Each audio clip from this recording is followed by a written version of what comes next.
Hi friends, कशा आहात सर्वजण? सगळ्या माझ्या गोडताईंना आणि मैत्रिणींना माझा नमस्कार. सगळ्यांना श्री स्वामी समर्थ. आज शुक्रवार आहे आणि आता सकाळची सगळी कामे वगैरे आवरून झाली होती.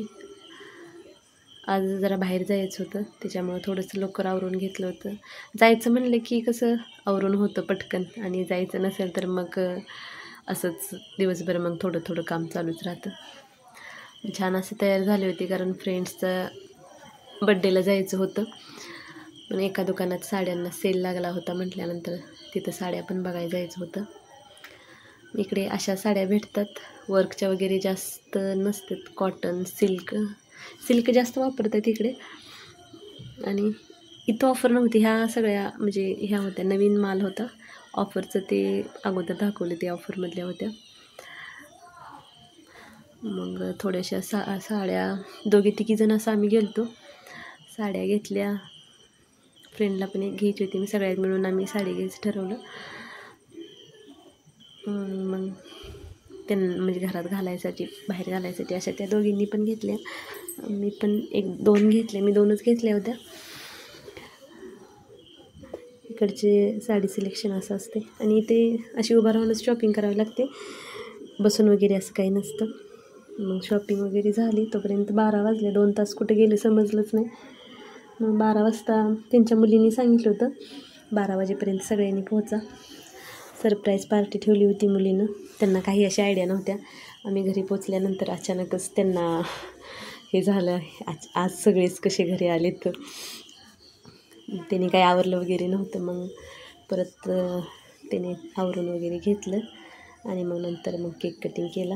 मुलीने छान असं नियोजन केलं होतं त्यांच्यासाठी. आणि हा मोठा केक आहे तो त्यांनी म्हणजे ऑर्डर करून घेतला होता, आणि छोटा आहे तो ते एका फ्रेंडनीच घरातून बनवून आणला होता. छान चव झाली त्याची पण. मग केक कट केलं. केक कटिंग झालं की थोडंसं फोटोशूट वगैरे केलं, आणि नंतर मग सगळ्यांनी गिफ्ट आम्ही सगळ्यात मिळून घेतलं होतं. गिफ्ट वगैरे दिलं. नंतर जेवणाचा पण छान मेनू केला होता, बाहेरूनच ऑर्डर दिलं तर जेवण पण झालं सगळं. मग तरी घरी यायला मला 4 वाजल्या होत्या. आणि आता मार्गशीर्ष महिना चालू होणार होता म्हटल्यानंतर आज मटण भेटलं होतं चांगलं, त्यामुळं आणलं. इकडं असं गावाकडच्यासारखं काही म्हणजे भेटत नाही तसं मटण, कधी तर भेटतं, नाहीतर चिकन असतं. मग चांगलं होतं म्हटल्यानंतर घेतलं होतं, पण अर्धाच किलो आणलं, कारण उद्या अमावस्या चालू होते म्हटल्यानंतर संध्याकाळपुरतंच बनवायचं होतं. कारण सकाळी मी जाणार होती बाहेर म्हटल्यानंतर सकाळी काही बनवलं नाही, नाश्ता वगैरेच आवरून गेलो होतो. दुपारी आम्हाला जेवण होतं तिथूनच, त्याच्यामुळं मग संध्याकाळीच बनवायला घेतलं होतं. मटण थोडंसं धुवून घ्यावं लागतं, कारण त्याला थोडीशी घाण असते. एवढं म्हणजे गावाकडच्यासारखं आपलं एवढं व्यवस्थित कट करून देत नाहीत ते, त्याच्यामुळं मग धुवून घेतलं, हळद मीठ लावून ठेवलं. आणि 2 बारके कांदे चिरून कांदा तेलात छान असा भाजून घेतला, आणि त्याच्यानंतर मग मटण घातलं. मटण घालून थोडंसं एक वाफ काढून घेतली. आणि मसाला तयार नव्हता, त्याच्यामुळे थोडंसं तीळ आणि खोबरं वाटून ह्याच्यात शिजताना पण थोडंसं घालते, छान चव येते मिठाच्या रश्श्याला, त्याच्यामुळे. मग नंतर बाकीचा मसालाही करून घेतला. लगेच चपाती पण बनवून झाल्या होत्या, आणि कुकरमधून काढलं पातेल्यात, आणि त्याच कुकरमध्ये थोडासा भात लावून घेतला. थोडासा भात होता बाकी, त्या ताईने येताना मुलांसाठी भात आणि चिकनची भाजी दिली होती. मुलांनी स्कूलमधून आल्यावर तीच खाल्लं होतं, पण थोडासा बाकी होता, थोडासाच लावायचा होता मला. भात लावून घेतला, आणि नंतर मग फोडणी घालायला घेतली. जास्त काही मसाला केला नव्हता, खोबरं, तीळ, जिरं, आलं, लसूण एवढंच घातलं होतं. थोडीशी बनवायची होती, खसखस घालते, पण खसखस संपली होती, त्याच्यामुळे खसखस वगैरे काही घातली नव्हती. आणि आपलं रेग्युलर काळं तिखट असतं ना, तेच काळं तिखट घातलं. थोडासा मटण मसाला पण घातला होता, पण मसाला अगदी बारीक गॅसवर ना उशीरपर्यंत भाजून घेतलं. तोपर्यंत बाकीचं आवरत असं भाजायचं चालू होतं. कारण मुलं आल्यानंतर जेवली होती 4-4:30 वाजता पोटभर, त्यामुळे लगेच काही भूक नव्हती. आणि मग छान असा मसाला भाजून घेतला. आणि आम्हाला तिथं रिटर्न गिफ्ट पण त्यांनी दिली होतं, छान असं काचेचा बाऊल दिलेत. छान अगदी सेलिब्रेशन केलं होतं. बराच वेळ झाला, सकाळी बाहेर पडल्याला 4 वाजल्या की यायला. खूप कंटाळा पण आला होता, पण आता बनवायचं तर होतं, त्याच्यामुळं काही हे नव्हतं, बनवून घेतलं. छान असा मसाला भाजून घेतला. मसाला तुम्ही कसा भाजताय ना त्याच्यावर तुमच्या भाजीची चव डिपेंड राहते. कारण फुल गॅसवर काही जणांचं कसं होतं, घाई झाली, वेळ नाही असं होत. अगदी फुल गॅसवर थोडासा भाजून घेते आणि मग भाजीला चव नाही तशी येत.